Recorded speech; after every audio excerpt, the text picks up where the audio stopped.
The intensive care unit of the Infectious Disease Center in Accra can now admit more patients following the accreditation of high-pressure oxygen plant by the U.S. government.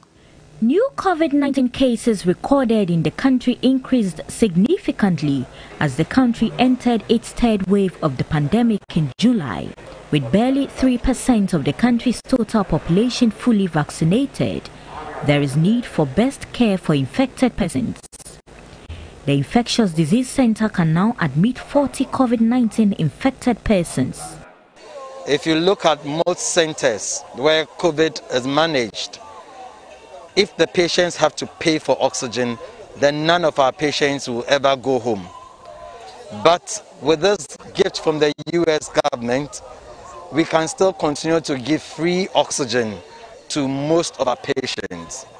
And with this plant now, we can increase our number of beds from our current 30 to maybe add about 10 more beds so that we can go to about 40. The U.S. ambassador to Ghana, Stephanie Sullivan, said other health facilities in the country will also benefit. With the COVID-19 pandemic, there's been a huge spike in the need for this type of medical product, and this one plant will be generating a lot of oxygen, as well as the 3 other plants that we will be providing in Cape Coast, in Tamale, and in Kumasi. So it's arrived at a very good time with the increase in the Delta variant.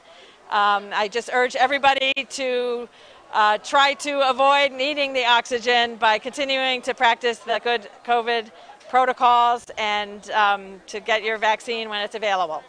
180 new cases had been recorded as of September 8, with 5,779 active cases and 115,680 recoveries and discharge. 1,084 deaths have been recorded, while the country's total case count stands at 122,543.